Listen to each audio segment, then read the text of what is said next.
ओम शांति। आज बाबा के 12 जून के महावाक्य हैं। बाबा ने कहा, मीठे बच्चे, बाप उस रथ में आते हैं जिसने पहले पहले भक्ति शुरू की, जो नंबर 1 पूज्य था, फिर पुजारी बना है। ये राज सबको स्पष्ट करके सुनाओ। प्रश्न है, बाप अपने वारिस बच्चों को कौन सा वर्षा देने आए हैं? उत्तर है, बाप सुख शांति प्रेम का सागर है। यही सारा खजाना वह तुम्हें विल करते हैं। ऐसा विल कर देते जो 21 जन्म तक तुम खाते रहो, खुट नहीं सकता। तुम्हें कौड़ी से हीरे जैसा बना देते हैं।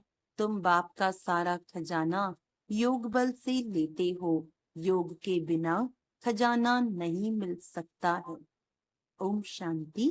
शिव भगवान वाच्य। अब शिव भगवान निराकार को तो सभी मानते हैं। एक ही निराकार शिव है जिसकी सब पूजा करते हैं। बाकी जो भी देहधारी हैं उनका साकार रूप है। पहले पहले निराकार आत्मा थी, फिर साकार बनी है। साकार बनती है, शरीर में प्रवेश करती है, तब उनका पाठ चलता है। मूल वतन में तो कोई पाठ है नहीं। जैसे एक्टर्स घर में हैं तो नाटक का पाठ नहीं, स्टेज पर आने से नाटक पाठ बजाते हैं। आत्माएं भी यहाँ आकर शरीर द्वारा पाठ बजाती हैं। पाठ पर ही सारा मदार है। आत्मा में तो कोई फर्क नहीं है। जैसे तुम बच्चों की आत्मा है, वैसे इनकी आत्मा है।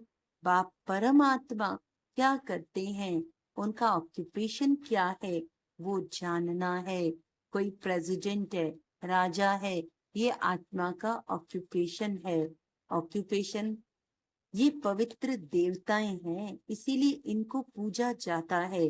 अभी तुम समझते हो, ये पढ़ाई पढ़कर लक्ष्मी नारायण विश्व के मालिक बने हैं। किसने बनाया? परम आत्मा ने। तुम आत्माएं भी पढ़ाती हो।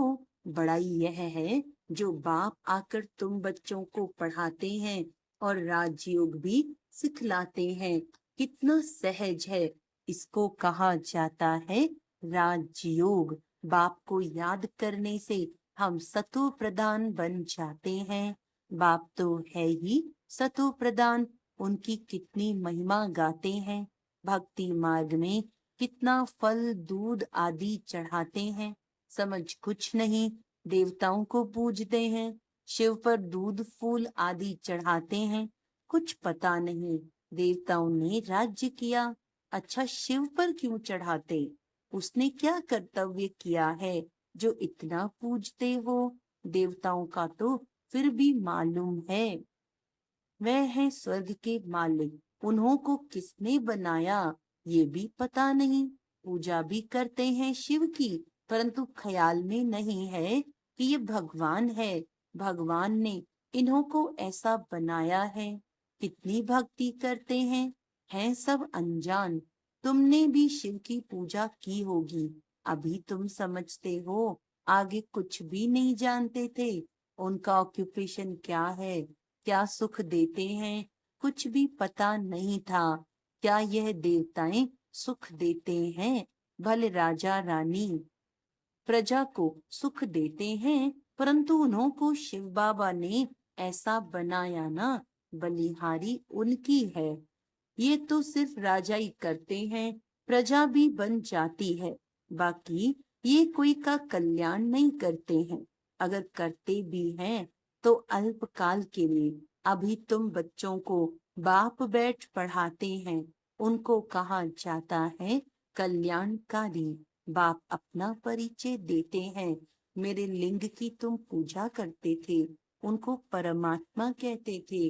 परमात्मा से परमात्मा हो जाता है, परंतु ये नहीं जानते कि ये क्या करते हैं। बस सिर्फ कह देंगे कि वे सर्वव्यापी है, नाम रूप से न्यारा है। फिर उस पर दूध आदि चढ़ाना शोभता नहीं है।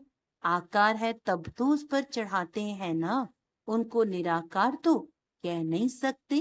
तुमसे मनुष्य आर्ग्यू बहुत करते हैं, बाबा के आगे भी आकर आर्ग्यू ही करेंगे, फालतू माथा खपाएंगे, फायदा कुछ भी नहीं।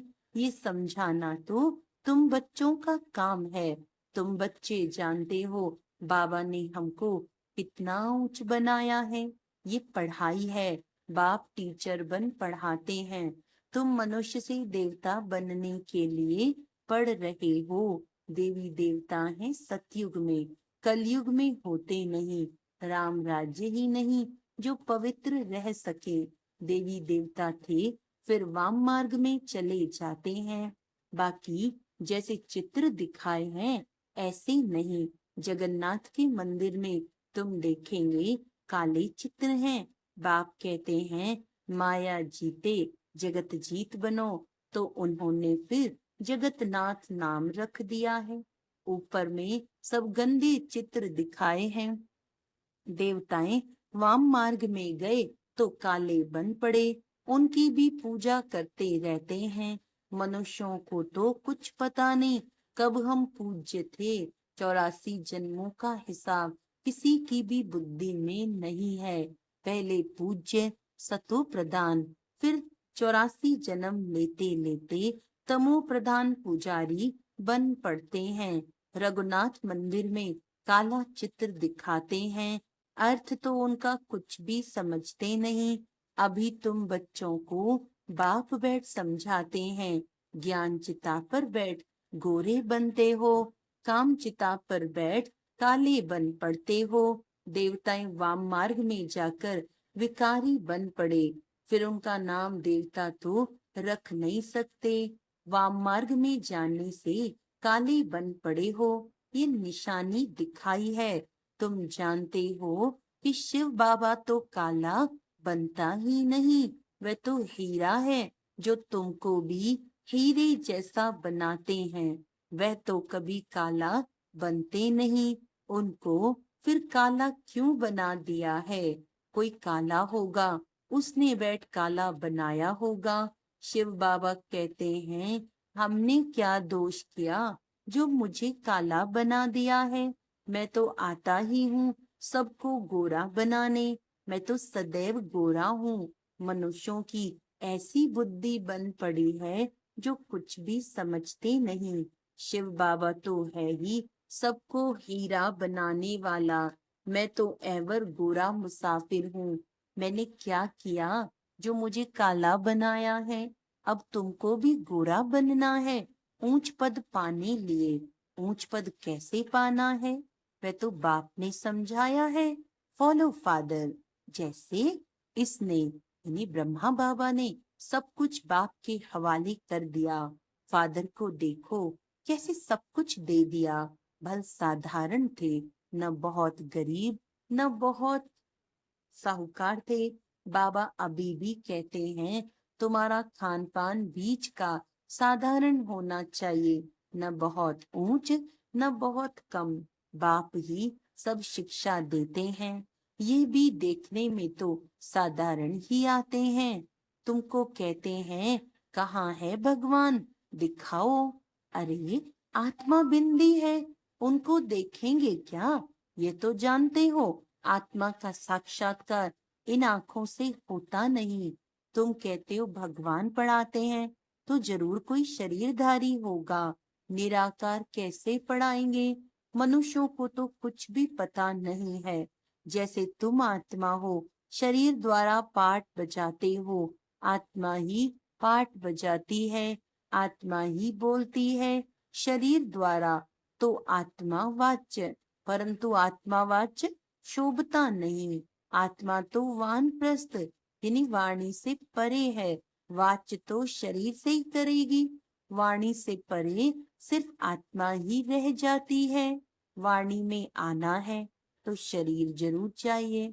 बाप भी ज्ञान का सागर है, तो जरूर किसके तन में किसके शरीर का आधार लेगा ना। उसको रथ कहा जाता है, नहीं तो वे सुनाए कैसे? बाप पतित से पावन बनने लिए शिक्षा देते हैं। प्रेरणा की बात नहीं, ये तो ज्ञान की बात है। वे आए कैसे? किसके शरीर में आए? आएगा तो जरूर मनुष्य तन में ही। किस मनुष्य में आए कोई को पता नहीं है सिवाय तुम्हारे। रचयिता खुद ही बैठ अपना परिचय देते हैं। मैं कैसे और किस रथ में आता हूँ। बच्चे तो जानते हैं कि बाप का रथ कौन सा है।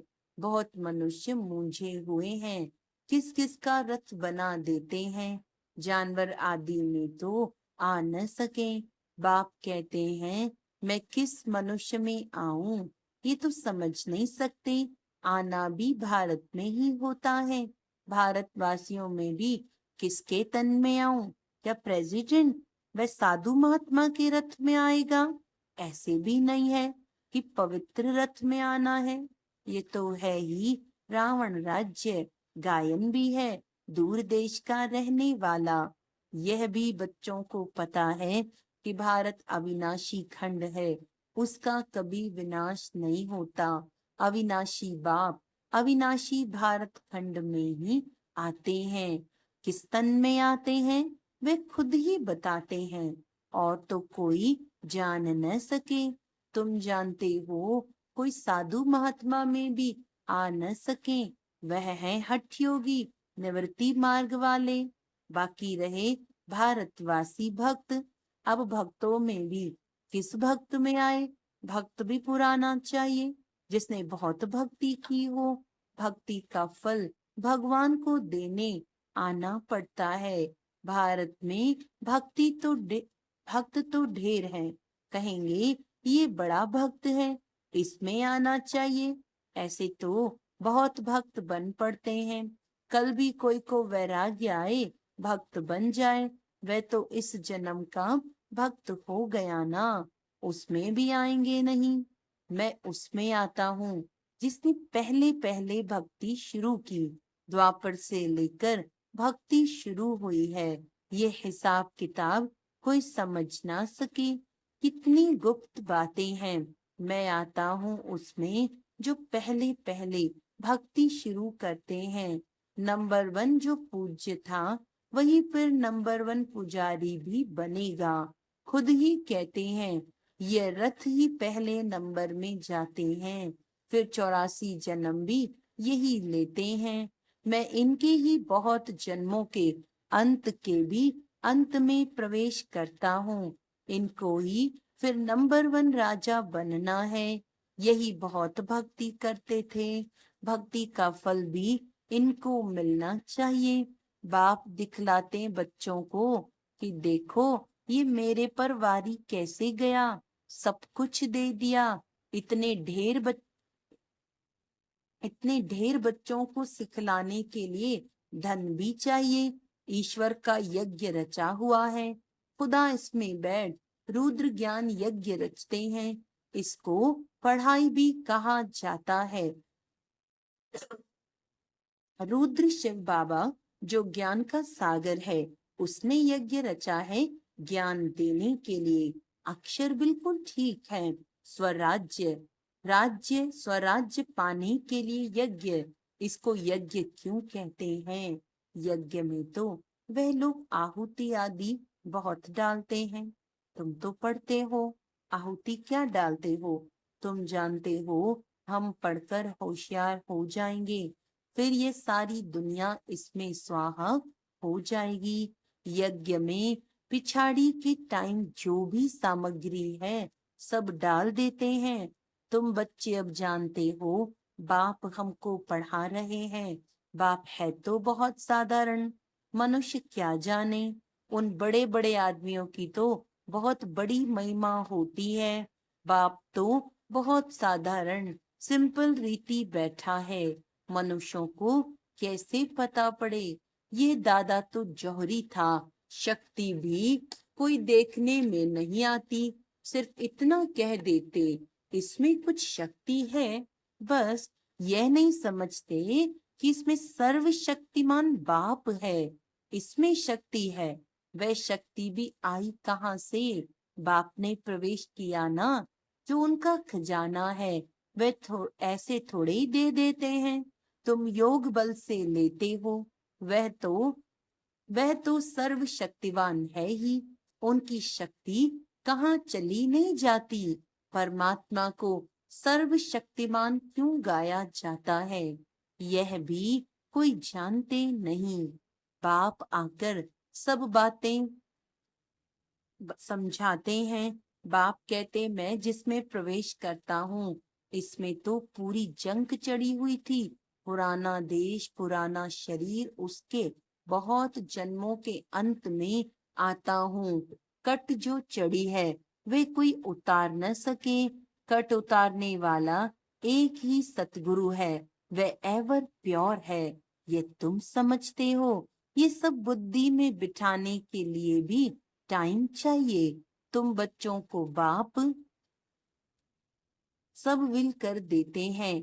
बाप ज्ञान का सागर, शांति का सागर है, सारा विल कर देते हैं बच्चों को। आते भी पुरानी दुनिया में हैं, प्रवेश भी उसमें करते हैं जो हीरे जैसा था फिर कौड़ी जैसा बना।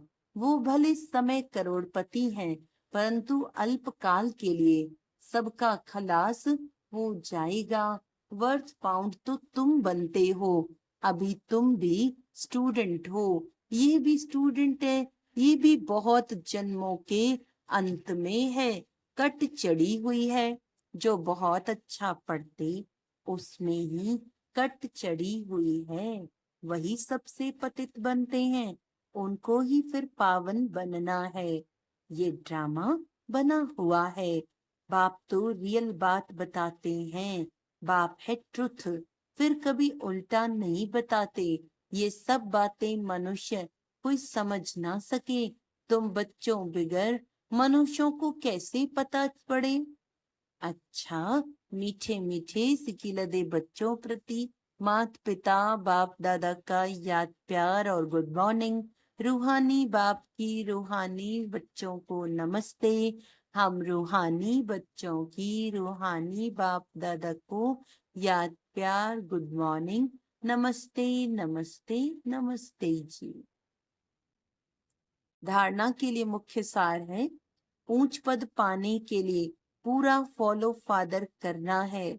सब कुछ बाप के हवाले कर ट्रस्टी होकर संभालना है। पूरा वारी जाना है। खान पान रहन सहन बीच का साधारण रखना है, न बहुत ऊंच न बहुत नीच। बाप ने जो सुख शांति ज्ञान का खजाना विल किया है उसे दूसरों को भी देना है, कल्याणकारी बनना है। वरदान है, पवित्रता की गुह्यता को जान, सुख शांति संपन्न बनने वाली महान आत्माएं भव।